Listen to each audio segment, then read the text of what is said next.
It is the Brother Buckeye Broadcast. No, I don't call it a podcast because I'm a broadcaster.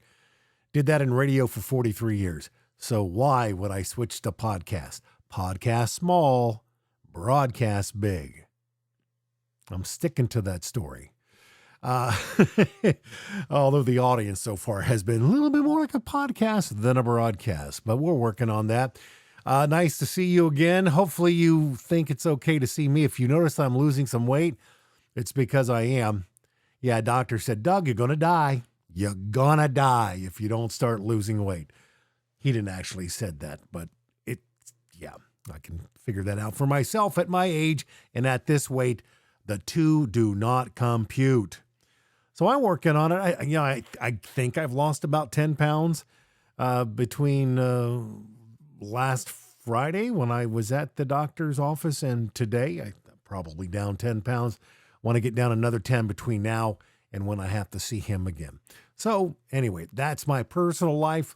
Let's talk about the Ohio State Buckeyes and what Ryan Day had to say both Tuesday and today, this being Thursday of this week, about the program, about Kyle McCord, and a little bit about Western Kentucky as well. So, yes, Kyle McCord is your starter. I told you that right as Georgia was celebrating their win over Ohio State and thus the national championship. That was a foregone conclusion.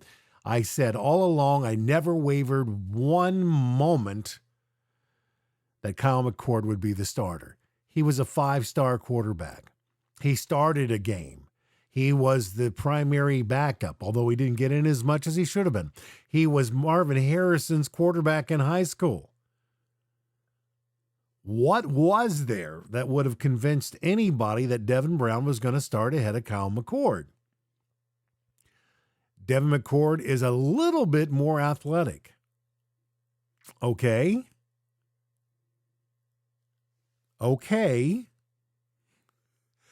And I think Devin Brown as a, passing quarterback has many of the same skills that Kyle McCord has. But outside of an idiot former coach who said it was basically said it, in fact, I don't watch that particular podcast, but he specifically, from what I understand, said that Devin Brown was going to be the starter. Yeah, I never wavered, and I am not an insider. Sometimes you just kind of connect the dots and you go, oh, yes, that makes sense. Nor did I ever believe when other idiots were suggesting that Kyle McCord was going to start ahead of C.J. Stroud after he looked only close to being great versus Minnesota and Oregon.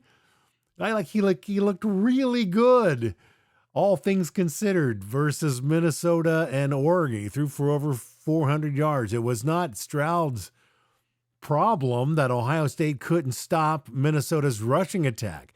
And it wasn't CJ's problem that Ohio State couldn't stop Oregon's rushing attack and their rushing quarterback. And the fact that they kept actually throwing the ball when he should have been running the ball. It had nothing to do with C.J. Stroud. And he ended up being the number 2 pick in the NFL. Never wavered on Stroud being the quarterback.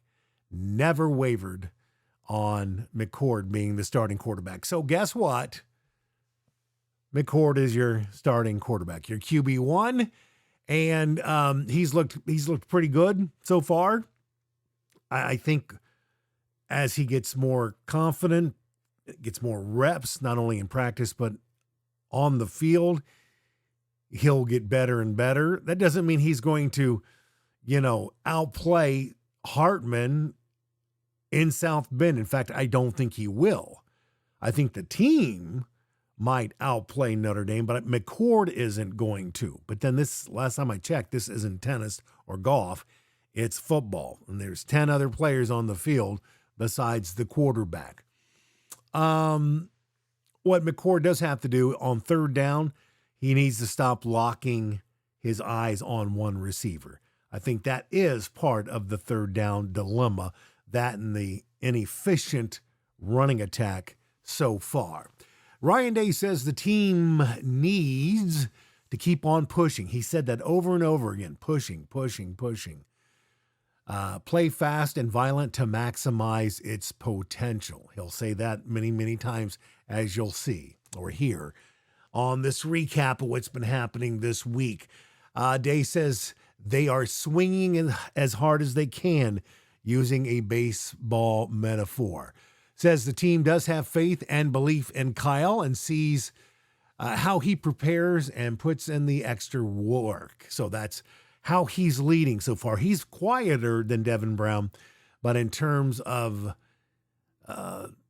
being demonstrative in his work ethic, he has the attention of the ball club.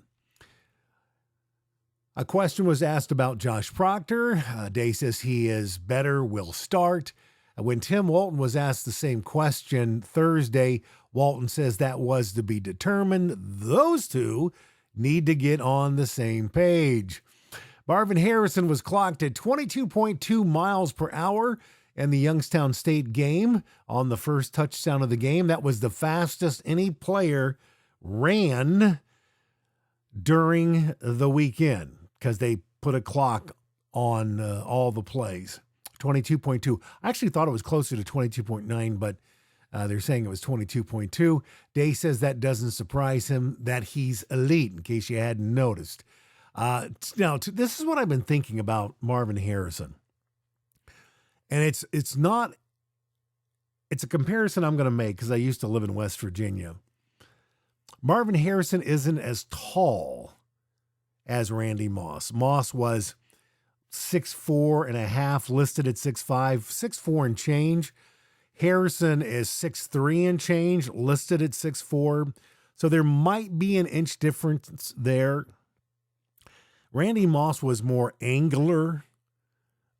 So he just looked, in addition to being a 4'3" guy in the 40, because he was so angular, he looked incredibly quick and fast, and he was. Marvin, almost as tall, runs almost as fast, but he's bigger, which to me makes it more impressive. So, you could probably maybe say David Boston or Terrell Owens, any receiver who was 6'3" and a little bit thicker, that might be a better comparison. But I'm leaning a little bit more toward Randy Moss because when he's in the open field, boy, does he go. So we'll see. And, again, the prediction is that he will be among the first 2 or 3 players chosen and the first receiver, barring injury. So, and Randy Moss didn't go that high because he had the off-field issues, although he's doing fine now.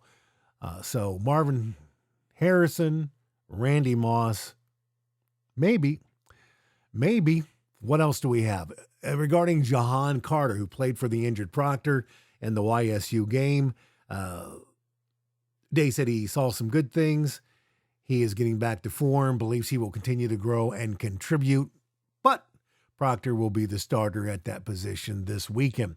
Day says the problems with third down is also reflective of first and second down. They need to always get 4 more yards on those downs, yet also says that the unit needs to be more efficient on third downs, as Ohio State rates, get this, 119th in the country. There are only like 131, 132 Division I teams, 119th. Last year, Ohio State was in the top 28 for sure on third downs, maybe even higher than that. Yeah, it's been bad, folks. And the third down efficiency is a part of that problem is the running game on third and short, having too many people that you can't block in the box, and also possibly a little bit of the McCord locking in on a particular receiver and missing a wide open guy over here. So it's a work in progress. Need to be more efficient in regards to third down and every down, really, both defensively and offensively. Day says that Reed, the Western Kentucky quarterback, has next level potential. I think he led the country in total yards passing last year, or was certainly in the top 2 or 3. Threw for a lot of yards, and they scored points in the only game they've played so far this year. We'll circle back around there on Reed with a little bit more information regarding his play in Western Kentucky's offense in just a bit. In fact, let's do that right now. He says that Reed plays fearlessly, moves well, and is simply very productive, and will stress Ohio State's defense far more than the first 2 opponents have so far. Day says that Fryer, the right tackle, is showing signs of maturity and leadership, adding that Matt Jones and Donovan Jackson are quieter types. Jones is like a 5th or 6th year guy, and Donovan Jackson is a 3rd year guy, but he's suggesting that Josh Fryer is the one who has a little bit more of that leadership quality on the line. And somebody needs to be going, hey guys, let's go. Let's push. Let's keep on pushing these guys out of the way for our talented running backs. What else did Ryan Day have to say about the offensive line? Lots of questions, lots of answers. He says they need to block at the next level with velocity and violence, and that the backs also need to run the ball with determination and fortitude and run through contact. Henderson, Trainum, and Williams have shown they can do the job. They just need to turn it up a notch or 2. More on the third down troubles. Day says they have to get this fixed before Notre Dame. That is the only reference to Notre Dame in these press conferences this week. The offense hasn't been good enough on 3rd and short and 3rd and long so far. Part of that is McCord locking in on who he wants to go to on that 3rd down. And some of it is simply not blocking as well, not getting that push. And there's, according to Day and according to Fry, the coach, it's not a talent issue. It might be an experience issue and a technique issue, but not a talent issue. I think time will tell. If Fryer and Simmons become 1st and 4th round draft choices, then they may be right. If they go undrafted, they were wrong. We won't know for 2 or 3 years on that. Day says McCord has shown more consistency and poise. That's why he's the starter. Devin Brown will play depending on the opponent and situations, meaning the opponent's Western Kentucky. If Ohio State scores a lot of points and is way out ahead, Devin Brown plays maybe all of the 3rd quarter, maybe a quarter and a half. I really think they'll stay with McCord for 3 full quarters. I mean, they did the last 2 years with C.J. Stroud. Why wouldn't they do that with McCord? So Brown is probably going to play a quarter in this game. Hopefully it's not a competitive game by the middle of the 4th quarter. If that's the case, yikes. Now watch it be that way. I've been wrong the first 2 games. Why not make it the trifecta, Doug? So, as I was saying, unless there's an injury, I don't think you'll see Brown in the Notre Dame game. But there are other teams on the schedule where Devin Brown should get to play. Not a lot of them, though. Think about the schedule. Michigan, Penn State, Michigan State, Notre Dame, Wisconsin, an improved Maryland team, a Rutgers team which doesn't suck, a Minnesota team which doesn't suck, Who else am I forgetting? Oh, and a Purdue team that doesn't suck. So Devin Brown better get his reps in this week, is what I'm saying, because he may warm the bench like McCord did the last 2 seasons. Now that he's been named a starter, McCord, that is. All right, what else? Day says everyone who deserves to play should play, and he hopes that will happen as the season progresses. But I just told you what the schedule is. I'm not so sure that's going to happen. In regards to the offensive line, they protected the QBs well versus Youngstown State. They need to be more consistent and cut down on penalties. Hoping with additional practice and game reps, McCord will play more freely as he becomes more confident. Me too. Becomes more of the gunslinger we saw in high school on those incredible highlight tapes. Day is still frustrated by the lack of possessions and sheer number of plays. Of course, some of that is due to the defense, also known as the defense, not getting off the field on third downs. So that, there's a thing going on there. The defense did not play as well last week as they did versus Indiana. And it really, this offense, this Western Kentucky offense, way better than the first 2 opponents we have seen so far. More plays give the opportunity to build better depth as the season goes along. A question was asked about gap and zone schemes on the offensive line, the blocking schemes.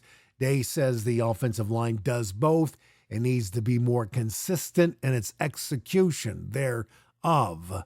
Consistency, being violent and being efficient and pushing were the key words, the buzzwords in this week's conferences. And of course, Jerry DiNardo from BTM, the former Indiana LSU coach, he says some of these press conferences are more for the team than for you and I. And the fact that he kept hitting these buzzwords leads me to believe that a lot of these answers were targeted to the team more than, again, you and I. Day kept emphasizing that they need to play fast and violently. Doing so will result in quicker scores and more offensive plays and opportunities to score more and allow for a greater number of backups to get into the game. I just basically covered that. The way Western Kentucky plays, playing faster with more throws, should lead to more stoppages of the clock, possessions, and scoring opportunities. He also says that there will be more opportunities for sacks and QB pressures and tackles for loss versus Western Kentucky. If you don't see that, yikes. He says that the downfield coverage plays a role in these pressures and sacks as well. So, yes, the secondary will be taxed.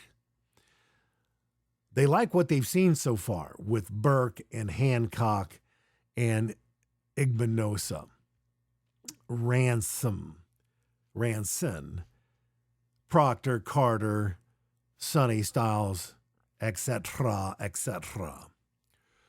By the way, it was Cameron Martinez who got apparently burned on the touchdown in the Youngstown State game. Otherwise, it may have been a 42-0 shutout. And I say 42-0 because one of the touchdowns was brought back because of a penalty that shouldn't have been called for the second week in a row. So the first game should have been at least 30-3, and the second game should have been 42-7. But because of missed calls, it wasn't. So there's that. What else here? When asked about looking ahead to Notre Dame, he bristled a bit, making it clear that there is just too much room to grow in this week's game with Western Kentucky. So they need to focus on the Hilltoppers and not the Golden Domers. Western Kentucky does have an identity. Ohio State's still working on theirs. Now that Kyle is the starter, This should give him some peace of mind, Day proffered, and will not only will he get the majority of the reps in practice, but in the games, of course. Kyle continues to become more confident, consistent, and accurate, which is why he's the starter. Certainly, he wants Travion Henderson to get more carries. He only had, 5 last Saturday and produced, 56 yards of rushing yards with those 5 attempts. I think he added another 20 or so in the receiving game, passing game. But they're spreading those out between Henderson, Williams, Trainum. Williams was productive. Trainum, again, didn't get a lot of carries, only got about 20 yards. So I expect that all to be better this week because the Hilltoppers of Western Kentucky gave up over 400 yards in rushing last week. So it'll be interesting because on one hand, I want to see McCord air it out and throw for 350 to 400 yards. But at the same time, Western Kentucky's weakness on defense is the rushing defense. So I'd love Henderson to have 100 yards and Trainum to have 80 and Williams to have, 80 and get Hayden in there as well. And what about Evan Pryor? Is it time to see him as well? Got to happen in this game because there are no pushovers on the schedule. I mean, Rutgers is not going to be a pushover this year. It's just not. I mean, Rutgers is not going to be a 63-7 game. All righty. What else did Day have to say? When asked when was the last time Ohio State faced an opponent who featured the pass as much as Western Kentucky, Day had trouble thinking of an equivalent, possibly Purdue, he said, when that seed was planted by one of the reporters. And he sort of nodded that Purdue may be the closest thing to Western Kentucky. And, of course, Western Kentucky was coached by Brom, and they've kept that air raid philosophy with their present head coach. Coach Fry echoed a lot of what Day had to say. He says they need to be more efficient. They need to execute. They need to have a nasty demeanor. They need to play violently on the O-line. He saw some positive things. He saw some negative things. On short yardage, they need to play violently, move the other guys, block the right guy, be more efficient, be confident, work as a cohesive unit, etc., etc. A lot of coach speech here. Fry says there's no lack of want to in the offensive line. Again, he said they need to play violent, cut down on the mental mistakes, untimely penalties. What else did he say here? Oh, he says the play has been like a roller coaster. Sometimes they do things fantastically. Sometimes they do not. So there's hills and there's dips and there's these roundy things. Curves, rams. The scariest part of a roller coaster for me is the tick, tick, tick, tick, tick. It's the going up where I sit there and I have like a minute or two to go. Oh God, I'm on this thing and I can't get off. And then when it starts to go down, it's and screaming. And then after that, it's just fun until you get to the end and say, let's go again. That's the way life is. That's why I'm doing this again. Because sometimes this is like a roller coaster. So they need to be more consistent. Might not be as fun to have a roller coaster that just goes, woo, straight. Because that Georgia game was fun, wasn't it? It was a fun game, even though Ohio State lost. It was fun. But it kind of came off the tracks at the end. They want to avoid that. Fry says he takes a holistic approach on who plays, meaning you can't play a guard at tackle, and you really don't necessarily want tackles at guard, although Ohio State has done that in the past. He says all 5 have to pass and run block equally well to play in his scheme.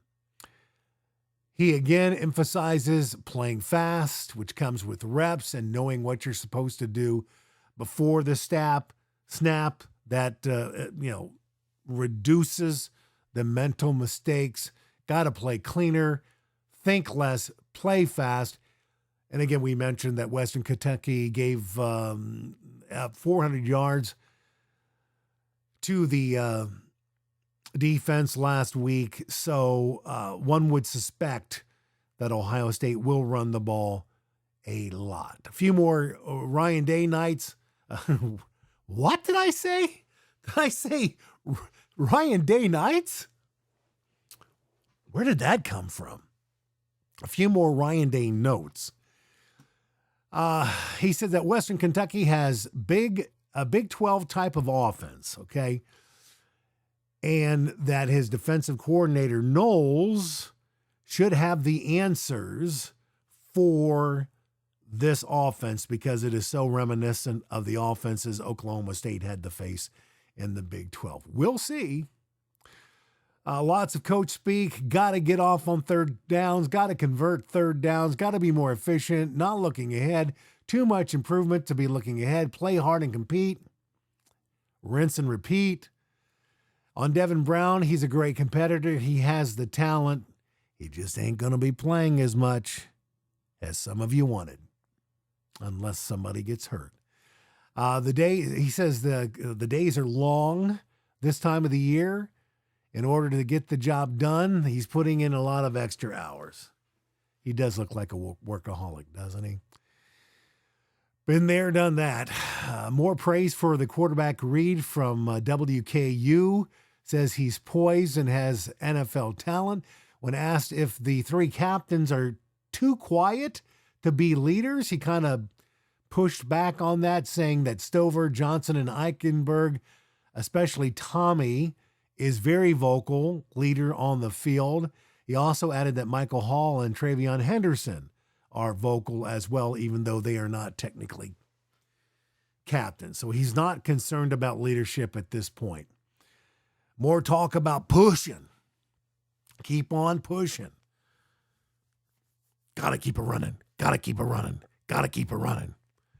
Now, for those of you who are from Columbus, Ohio, who remember The Gods featuring lead guitarist Mark Chatfield from my high school, Grove City, you know what I'm referring to. Got to keep it running. Got to keep it running. Got to keep it running. If you don't, find it on YouTube. It was a top 30 hit in 1978. Okay, more talk about reps developing confidence. More coach speak about consistency, bringing it every play, every day, being physical, mentally sharp, prepared to play at high levels. Blah, blah, blah, blah, blah, blah. He even went metaphysical, mentioning that all of this leads to soul and spirit. I mean, that came out of left field, right? He was talking about all this reps and confidence and preparation lead to an elevating of their soul and spirit, which speaks to me because I am a metaphysical author. And I was going to bring a copy of my book and show it at this point. It's back there on the, I don't know. It's back there. It's called You Are God's Best Idea, Divine Acceptations and Living the Undeniable Life. Author Doug Daniels or Douglas Holzmeyer. You can get that on Kindle at Amazon.com. So when he mentioned soul and spirit, that spoke to me. Oh, I didn't know Day was metaphysical. Woo. What else is in here? Oh, to grade out a champion, you have to make the right plays 80% of the time. To me, that's like a B minus. I would think to be champion, you have to grade at least an A minus, which would be 90%.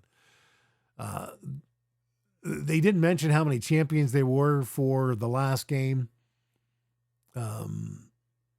Leads me to believe that there weren't necessarily a whole lot of 80%ers out there. So Day says it's the job of the position coaches to coach their units to champion status, kind of leading me to believe that that hasn't been happening so far. He mentioned winning on third down again, both offensively and defensively. And for the last thing that he said was we mentioned this earlier, that a Buckeye touchdown was called back. It was a missed or mistaken call by the officials, who contacted Ryan and said, whoopsie daisy. They did a Rick Perry. Oops. Unfortunately, like when Rick Perry said that in the 2016, or was it 2015 debates, when he went, oops, that ended his political career. These refs get to continue on going, oops. Yeah. So, and Ryan Day's had enough of that. There was a oops in the Marvin Harrison situation. I mean, he was targeted. That they should have gotten another play there. Right? They should have gotten a first down there if that would have led to a touchdown. Even if Marvin Harrison wouldn't have been able to play, that would have been game, set, match. Oops. And that happened in the Clemson game, a few years ago? Was that 2019 or 2020? When there were two oops in that game. One where there was a clear fumble and a return touchdown that they overturned. Like, what? And then the targeting on Shaun Wade, which was, oops.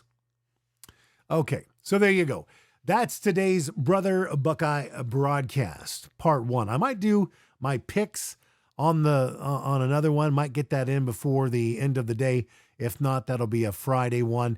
If you kind of like spending a little time with me, having some fun with Ohio State and college sports. If you notice, I didn't mention Mel Tucker.